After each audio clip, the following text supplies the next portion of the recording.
So ఇప్పుడు mammogram అండి, ఇప్పుడు రొమ్ము గడ్డ ఉన్నది ముందు మామూలుగా కొంచెం క్రూడ్గా సింపుల్ ఎక్స్రేస్ చేసేవాళ్ళు. ఇప్పుడు టోమో మ్యామోగ్రామ్ అని అట్లా రకరకాలుగా చాలా ప్రిసైజ్గా చిన్న చిన్న కట్స్ కూడా మనకు తెలిసేలాగా ఉంటుంది. ముందు లంగ్ క్యాన్సర్ కూడా మామూలుగా సింపుల్ చెస్ట్ ఎక్స్రే చూసుకునేవాళ్ళం, లేకపోతే సిటీ స్కాన్ నార్మల్ అయితే కనుక చాలా ఎక్కువ రేడియేషన్ ఉండేది. ఇప్పుడు స్క్రీనింగ్కి కూడా low dose CT scan x ray ఎంత ఉంటుందో ఆల్మోస్ట్ అంతే రేడియేషన్ ఉండే అవకాశం ఉంటుందన్నమాట.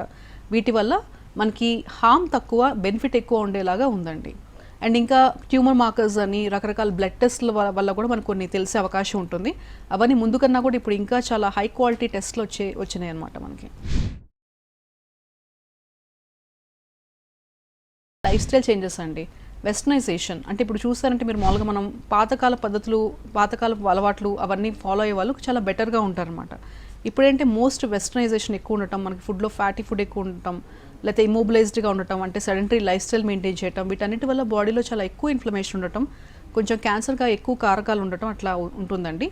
మెయిన్ మన ఇప్పుడు ఇంత స్టీప్గా ఇంక్రీజ్ అవ్వడానికి ఒకటి ఫుడ్ ఆల్టరేషన్, ఒకటి తర్వాత లైఫ్ స్టైల్ చేంజెస్ ఒకటి. ఆడవాళ్ళు మగవాళ్ళు కూడా చాలా ఎక్కువ ఆల్కహాల్ స్మోకింగ్ అలవాటు ఉండటం, ఫుడ్లో ఫ్యాట్ ఉండటం, ఇవన్నీ కంట్రోల్ చేసుకుంటూ మన లైఫ్ స్టైల్లో ఎక్సర్సైజ్ అనేది, ఫ్రెష్ ఫ్రూట్స్ అనేది, వెజిటేబుల్స్ అనేది మంచిగా ఇంక్లూడ్ చేస్తే కనుక క్యాన్సర్ వచ్చే అవకాశం చాలా తక్కువ అవుతుంది. ఇప్పుడున్నంత ఇంత ర్యాంపెంట్గా ఎపిడమిక్లో అయితే ఉండదండి.